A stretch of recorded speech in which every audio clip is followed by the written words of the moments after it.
Hello friends, this is villain and you are watching villain's intelligence program. എല്ലാവർക്കും നമ്മുടെ പുതിയൊരു ക്ലാസ്സിലേക്ക് സ്വാഗതം. സോ നമ്മൾ എടുത്തുകൊണ്ടിരിക്കുന്ന 10th പ്രിലിം സീരീസിലെ വളരെ പ്രധാനപ്പെട്ട മറ്റൊരു മോക്ക് ടെസ്റ്റ് ക്ലാസ്സുമായിട്ടാണ് നമ്മൾ ഇന്ന് വന്നിരിക്കുന്നത് കേട്ടോ. ഇനി ഇത് 10th പ്രിലിംസിന് മാത്രമാണോ ഇമ്പോർട്ടന്റ് എന്ന് ചോദിച്ചാൽ തീർച്ചയായും അല്ല. ഇതിനി വരാനിരിക്കുന്ന എല്ലാ PSC 12th level 10th level എക്സാമുകൾക്കും ഒരുപോലെ പ്രധാനപ്പെട്ട ഒരു ടോപ്പിക്കാണ് ജീവകങ്ങളും അവയുടെ അപര്യാപ്തത രോഗങ്ങളും അവയിൽ ഉൾപ്പെടുന്ന വിവരങ്ങളും വളരെ വ്യക്തമായിട്ട് ഒരു മോക്ക് ടെസ്റ്റ് രൂപത്തിലാക്കി നിങ്ങളിലേക്ക് എത്തിക്കുന്ന ക്ലാസ് ആണിത്. അതുകൊണ്ട് തന്നെ എന്റെ കൂടെ ഇത് അറ്റൻഡ് ചെയ്ത് വരിക. എല്ലാവരും വീഡിയോ അവസാനം വരെ കാണുക. വീഡിയോ ഇഷ്ടമാണെങ്കിൽ വീഡിയോ ലൈക്ക് ചെയ്യാൻ മറക്കരുത്.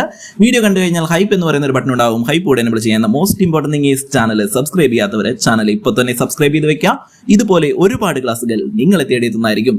സോ നമുക്ക് നേരെ ക്ലാസ്സിലേക്ക് കടക്കാം. Kerala PSC 10th level exam series ജീവകങ്ങളും അപര്യാപ്തത രോഗങ്ങളും മോക്ക് ടെസ്റ്റിലെ ആദ്യത്തെ ചോദ്യം ഞാൻ വായിക്കാം. അതിനുശേഷം ഞാൻ ഉത്തരവും പറയാം. എന്റെ കൂടെ എല്ലാവരും എഴുതി വരിക. അവസാനം നിങ്ങൾക്ക് കിട്ടിയ മാർക്ക് കൂടെ കമന്റ് ബോക്സിൽ രേഖപ്പെടുത്തുക. ഓക്കെ അല്ലേടാ? ശരി, ശ്രദ്ധിച്ചേ. ഒന്നാമത്തെ ചോദ്യം, മനുഷ്യ ശരീരത്തിന് ആവശ്യമായ അടിസ്ഥാന പോഷക ഘടകങ്ങൾ എത്ര എണ്ണം പ്രധാനമാണ്? മനുഷ്യ ശരീരത്തിന് ആവശ്യമായ അടിസ്ഥാന പോഷകങ്ങളിൽ എത്ര എണ്ണം പ്രധാനമാണ് എന്ന് ചോദിച്ചാൽ അതിനുത്തരം ഓപ്ഷൻ സി ആണ്.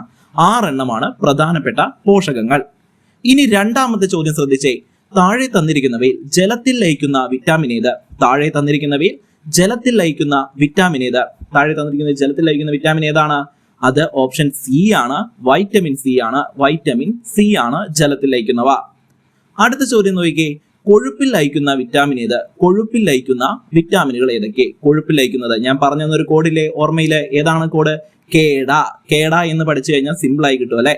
ADEK ആണ്. ഓപ്ഷൻ ബി ആണ്. ADEK ആണ് കേട്ടോ. കൊഴുപ്പിൽ ലയിക്കുന്ന വിറ്റാമിനുകൾ എന്ന് പറഞ്ഞാൽ ADEK ആണ്. നാലാമത്തെ ചോദ്യം, വിറ്റാമിൻ ബി കോംപ്ലക്സിൽ ഏത് വിഭാഗത്തിൽ പെടുന്നു? വിറ്റാമിൻ ബി കോംപ്ലക്സ് ഏത് വിഭാഗത്തിൽ പെടുന്നു എന്നാണ്. ഏത് വിഭാഗത്തിലാണ് പെടുന്നത്? അത് ജലത്തിൽ ലയിക്കുന്ന വൈറ്റമിൻ ആണ്. ഓപ്ഷൻ ബി ആണ്. ജലത്തിൽ ലയിക്കുന്ന വൈറ്റമിൻ. ജലത്തിൽ ലയിക്കുന്ന വൈറ്റമിൻ ആണ് ശരി ഉത്തരം. അഞ്ചാമത്തെ ചോദ്യം, പ്രോ വൈറ്റമിൻ എ എന്നറിയപ്പെടുന്നത് ഏത്? അഞ്ചാമത്തെ ചോദ്യം, പ്രോ വൈറ്റമിൻ എ എന്നറിയപ്പെടുന്നത് ഏത്? എല്ലാവരും തെറ്റിക്കാൻ സാധ്യതയുള്ള ഒരു ചോദ്യമാണ്. ഇതിന്റെ ഉത്തരം എന്ന് പറയുന്നത് ഓപ്ഷൻ ബി ആണ്. ബീറ്റാ കരോട്ടിൻ ആണ് കേട്ടോ. പ്രോ വൈറ്റമിൻ എ ആണ്. വൈറ്റമിൻ എ അല്ല, പ്രോ വൈറ്റമിൻ എ എന്നറിയപ്പെടുന്നത് ഓപ്ഷൻ ബി ബീറ്റാ കരോട്ടിൻ ആണ്. അടുത്തത് ആറാമത്തെ ചോദ്യം, വൈറ്റമിൻ എയുടെ രാസനാമം ഏത്? വൈറ്റമിൻ എ, കൺഫ്യൂഷൻ വേണ്ട കേട്ടോ. വൈറ്റമിൻ എയുടെ രാസനാമം ഏത് എന്ന് ചോദിച്ചാൽ ഓപ്ഷൻ എ ആണ്. റെറ്റിനോൾ ആണ് കേട്ടോ. റെറ്റിനോൾ ആണ് വൈറ്റമിൻ എയുടെ രാസനാമം. ഏഴാമത്തെ ചോദ്യം, വൈറ്റമിൻ B1 എന്നറിയപ്പെടുന്നത്? വൈറ്റമിൻ B1 എന്നറിയപ്പെടുന്നത് ഏതാണ്? വിറ്റാമിൻ B1 എന്നറിയപ്പെടുന്നത്? വിറ്റാമിൻ B1 എന്നറിയപ്പെടുന്നത് തയാമിൻ ആണ്. ഓപ്ഷൻ ബി ആണ്. തയാമിൻ ആണ്. തയാമിൻ. എട്ടാമത്തെ ചോദ്യം, വിറ്റാമിൻ B12ന്റെ പ്രത്യേകത എന്ത്? വിറ്റാമിൻ B12ന്റെ പ്രത്യേകത എന്ത്? വിറ്റാമിൻ B12ന്റെ പ്രത്യേകത എന്താണ്? ഇത് കോബാൾട്ട് അടങ്ങിയിരിക്കുന്നു. നമ്മൾ പഠിച്ച കാര്യമാണല്ലേ. മുൻപത്തെ ക്ലാസ്സിൽ വളരെ ഡീറ്റെയിൽ ആയിട്ട് പഠിച്ചതാണ്. ബി കോംപ്ലക്സ് എടുത്തപ്പോൾ കോബാൾട്ട് അടങ്ങിയ ഒരേ ഒരു വൈറ്റമിൻ എന്ന് പറയുന്നത് അത് വിറ്റാമിൻ B12 ആണ് കേട്ടോ. വളരെ ഇമ്പോർട്ടന്റ് ആണ്, പഠിച്ചു വെച്ചേക്കണേ. വിറ്റാമിൻ B12ലാണ് കോബാൾട്ട് അടങ്ങിയിരിക്കുന്നത്.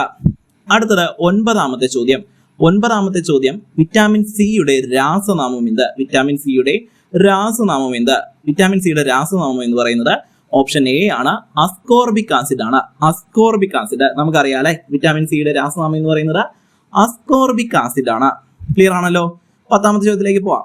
പത്താമത്തെ ചോദ്യം, വൈറ്റമിൻ ഡി ഉൽപ്പാദിപ്പിക്കപ്പെടുന്നത് എങ്ങനെ? വിറ്റാമിൻ ഡി ഉൽപ്പാദിപ്പിക്കപ്പെടുന്നത് എങ്ങനെയാണ്? വിറ്റാമിൻ ഡി എങ്ങനെയാണ് ഉൽപ്പാദിപ്പിക്കപ്പെടുന്നത്? അത് ഓപ്ഷൻ സി ആണ്. സൂര്യപ്രകാശത്തിലെ അൾട്രാവയലറ്റ് രശ്മികളാൽ ചർമ്മത്തിലാണ് കേട്ടോ. സൂര്യപ്രകാശത്തിലെ അൾട്രാവയലറ്റ് രശ്മികളാൽ ചർമ്മത്തിലാണ് വിറ്റാമിൻ ഡി ഉൽപ്പാദിപ്പിക്കപ്പെടുന്നത്. വളരെ ഇമ്പോർട്ടന്റ് ആണ്. അടുത്തത് 11ാമത്തെ ചോദ്യം. ഇതുവരെ ലൈക്ക് അടിക്കാത്തവർ എല്ലാവരും ലൈക്ക് അടിച്ചു വെച്ചേക്കാം കേട്ടോ. സബ്സ്ക്രൈബ് ചെയ്യാത്തവർ എല്ലാവരും എന്ത് ചെയ്യുക? സബ്സ്ക്രൈബ് കൂടെ ചെയ്തു വെച്ചേക്കാം. വളരെ ഇമ്പോർട്ടന്റ് ആണ്. അടുത്തത് 11ാമത്തെ ചോദ്യം, വൈറ്റമിൻ ഇയുടെ രാസനാമം എന്ത്? വൈറ്റമിൻ ഇയുടെ രാസനാമം എന്താണ്? ടോക്കോഫെറോൾ എന്നാണ് കേട്ടോ. ടോക്കോഫെറോൾ എന്നാണ്. ഓപ്ഷൻ ബി ടോക്കോഫെറോൾ ആണ് വൈറ്റമിൻ ഇ.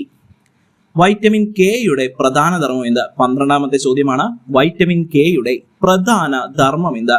വൈറ്റമിൻ കെയുടെ പ്രധാന ധർമ്മം എന്താണ്? ഓപ്ഷൻ എ ആണ്. രക്തം കട്ടപിടിക്കൽ. ഓപ്ഷൻ എ രക്തം കട്ടപിടിക്കലാണ് വൈറ്റമിൻ കെയുടെ പ്രധാന ധർമ്മം. കൂടെ എഴുതി വരുന്നുണ്ടല്ലോ, കൂടെ എഴുതി വരണം കേട്ടോ. അടുത്തത് 13ാമത്തെ ചോദ്യമാണ്. വൈറ്റമിൻ ഇയുടെ പ്രധാന ധർമ്മം എന്ത്? വൈറ്റമിൻ ഇയുടെ ആണ് കേട്ടോ. വൈറ്റമിൻ ഇയുടെ പ്രധാന ധർമ്മം എന്ത് എന്നാണ് ചോദ്യം. ഏതാണ്? ആന്റി ഓക്സിഡന്റ് ആയി പ്രവർത്തിക്കുക. ഓപ്ഷൻ ബി ആണ് ആന്റി ഓക്സിഡന്റ് ആയി പ്രവർത്തിക്കുക. ആന്റി ഓക്സിഡന്റ് ആയി പ്രവർത്തിക്കുക വൈറ്റമിൻ ഇയുടെ പ്രധാന ധർമ്മമാണ്. 14ാമത്തെ ചോദ്യം, വൈറ്റമിൻ സിയുടെ പ്രധാന ധർമ്മങ്ങൾ ഏതൊക്കെ? വൈറ്റമിൻ സിയുടെ പ്രധാന ധർമ്മങ്ങൾ ഏതൊക്കെ? വൈറ്റമിൻ സിയുടെ പ്രധാന ധർമ്മങ്ങൾ ഏതൊക്കെയാണ്? രോഗപ്രതിരോധ ശേഷിയും ചർമ്മ സംരക്ഷണവുമാണ്. രോഗപ്രതിരോധ ശേഷിയും ചർമ്മ സംരക്ഷണവും. ഓപ്ഷൻ എ ആണ് ശരി ഉത്തരം. വൈറ്റമിൻ സിയുടെ പ്രധാന ധർമ്മങ്ങളാണ് രോഗപ്രതിരോധ ശേഷിയും ചർമ്മ സംരക്ഷണവും. അടുത്തത് 15ാമത്തെ ചോദ്യം, നാഷണൽ ഇൻസ്റ്റിറ്റ്യൂട്ട് ഓഫ് ന്യൂട്രീഷൻ എവിടെയാണ് സ്ഥിതി ചെയ്യുന്നത്? നാഷണൽ ഇൻസ്റ്റിറ്റ്യൂട്ട് ഓഫ് ന്യൂട്രീഷൻ എവിടെയാണ് സ്ഥിതി ചെയ്യുന്നത്? 15ാമത്തെ ചോദ്യത്തിന്റെ ഉത്തരം ഓപ്ഷൻ ബി ആണ്. ഓപ്ഷൻ ബി, ഹൈദരാബാദിലാണ് നാഷണൽ ഇൻസ്റ്റിറ്റ്യൂട്ട് ഓഫ് ന്യൂട്രീഷൻ സ്ഥിതി ചെയ്യുന്നത്. Option B, Hyderabad. ബെറിബെറി രോഗം ഏത് വിറ്റാമിന്റെ കുറവ് മൂലം ഉണ്ടാകുന്നു? ബെറിബെറി രോഗം ഏത് വിറ്റാമിന്റെ കുറവ് മൂലമാണ് ഉണ്ടാകുന്നത്? നമുക്ക് എല്ലാവർക്കും അറിയാം, അത് ഓപ്ഷൻ ബി ആണ്. വൈറ്റമിൻ B1 ആണ് കേട്ടോ. വൈറ്റമിൻ B1 ആണ്. ഓപ്ഷൻ ബി, വൈറ്റമിൻ B1 ആണ്. ബെറിബെറി എന്ന രോഗം ഏത് കുറവ് മൂലം ഉണ്ടാകുമെന്ന് ചോദിച്ചു കഴിഞ്ഞാൽ വൈറ്റമിൻ B1 ആണ്. ക്ലിയർ ആണല്ലോ? വളരെ ശ്രദ്ധിച്ച് പഠിച്ചു വെച്ചേക്കാട്ടോ. 16 ചോദ്യങ്ങൾ നമ്മൾ കംപ്ലീറ്റ് ചെയ്തു. 17ാമത്തെ ചോദ്യത്തിലേക്ക് പോകുന്നു. 17ാമത്തെ ചോദ്യം, വൈറ്റമിൻ B3 എന്നറിയപ്പെടുന്നത്? വൈറ്റമിൻ B3 എന്നറിയപ്പെടുന്ന ഏതാണ്? B3 എന്നറിയപ്പെടുന്നത് നിയാസിൻ ആണ്. ഓപ്ഷൻ സി, നിയാസിൻ ആണ് കേട്ടോ. നിയാസിൻ ആണ് വൈറ്റമിൻ B3 എന്നറിയപ്പെടുന്നത്.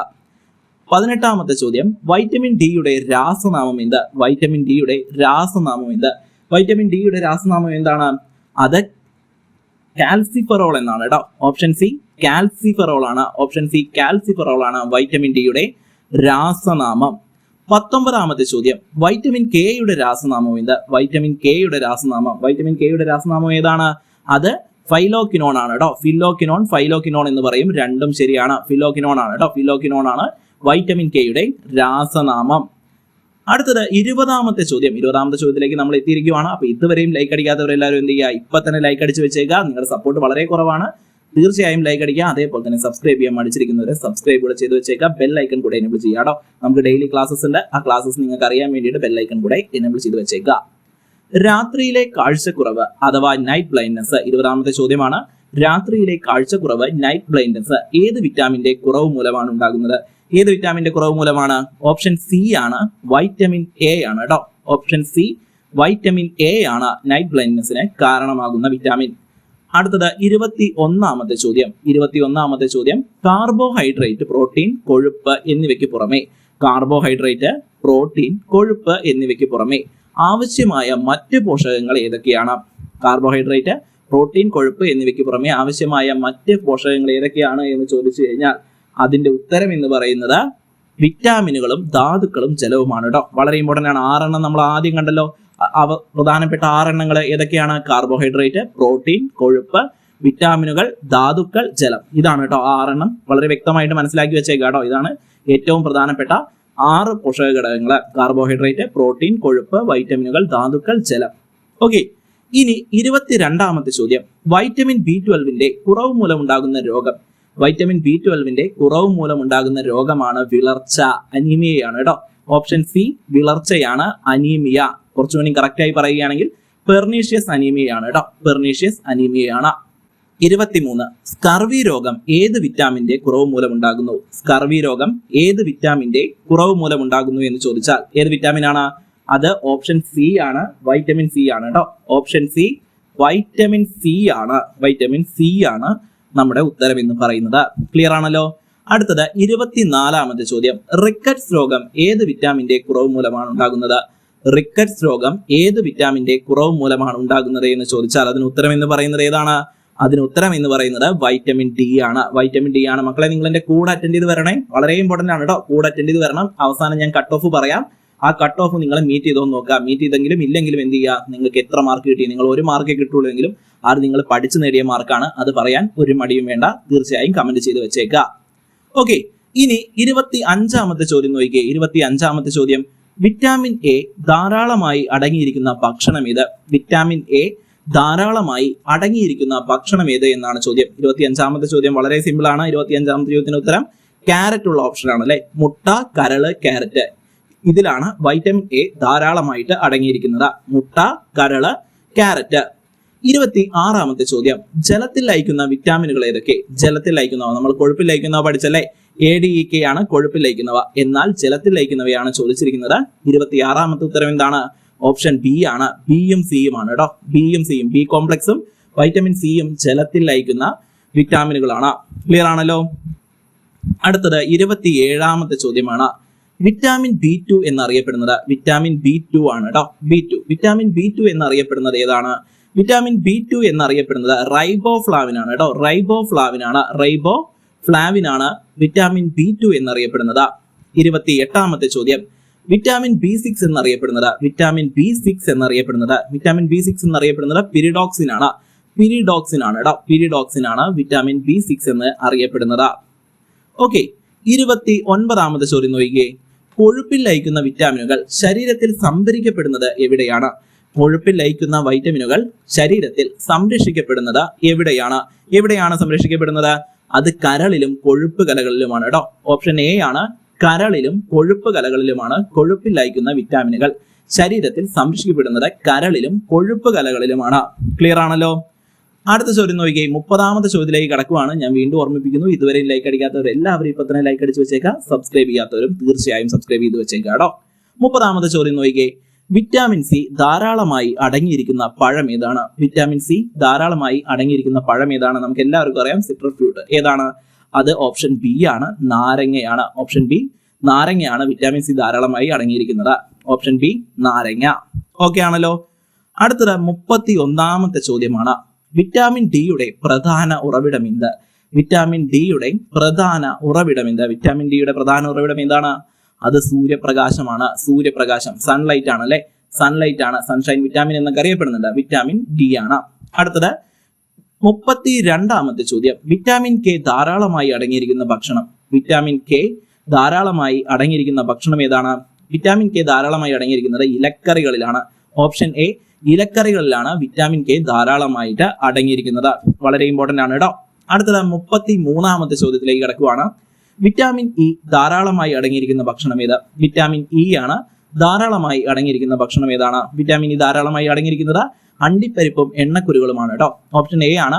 അണ്ടിപ്പരിപ്പ്, അതായത് നമ്മുടെ കാഷ്നറ്റിലെ കാഷ്നറ്റും അതുപോലെ തന്നെ ഓയിൽ സീഡ്സും അഥവാ എണ്ണക്കുരുകളിലുമാണ് അടങ്ങിയിരിക്കുന്നത്. വൈറ്റമിൻ ഇ ആണ് കേട്ടോ. Vitamin E. അടുത്തത് 34ാമത്തെ ചോദ്യമാണ്. 6 അടിസ്ഥാന പോഷകങ്ങളിൽ ഏറ്റവും പ്രധാനപ്പെട്ട ഊർജ്ജ സ്രോതസ് ഏതാണ്? 6 അടിസ്ഥാന പോഷകങ്ങളിൽ ഏറ്റവും പ്രധാനപ്പെട്ട ഊർജ്ജ സ്രോതസ് ഏതാണ് എന്ന് ചോദിച്ചാൽ ഏതാണ് അതിന് ഉത്തരം? കാർബോഹൈഡ്രേറ്റ് ആണ് കേട്ടോ. ഓപ്ഷൻ ബി, കാർബോഹൈഡ്രേറ്റ് ആണ്. 6 ഊർജ്ജ സ്രോതസ്സുകളിൽ ഏറ്റവും പ്രധാനപ്പെട്ടത് അല്ലെങ്കിൽ ഏറ്റവും അടിസ്ഥാന പോഷകങ്ങളിൽ ഏറ്റവും പ്രധാനപ്പെട്ട ഊർജ്ജ സ്രോതസ് എന്ന് പറയുന്നത് കാർബോഹൈഡ്രേറ്റ് ആണ്. കാർബോഹൈഡ്രേറ്റ് ആണ് നമുക്ക് എനർജി പ്രൊവൈഡ് ചെയ്യുന്നത്. അറിയാലോ അല്ലെ? വളരെ ഇമ്പോർട്ടന്റ് ആണ്. അടുത്തത് 35ാമത്തെ ചോദ്യമാണ്. 35ാമത്തെ ചോദ്യം ശ്രദ്ധിച്ചേ. വിറ്റാമിൻ B3 നിയാസിന്റെ കുറവ് മൂലം ഉണ്ടാകുന്ന രോഗം ഏത്? വിറ്റാമിൻ B3 നിയാസിൻ ആണ്. നിയാസിന്റെ കുറവ് മൂലം ഉണ്ടാകുന്ന രോഗം ഏത് എന്നാണ് ചോദ്യം. 35ാമത്തെ ചോദ്യം പെല്ലഗ്രയാണ് ഉത്തരം കേട്ടോ. ഓപ്ഷൻ ബി, പെല്ലഗ്രയാണ്. Pellagra. Okay, vitamin B3 niacin ആണ്. അതിന്റെ കുറവ് മൂലം ഉണ്ടാകുന്ന രോഗം ബി ആണ്, പെല്ലഗ്രയാണ്.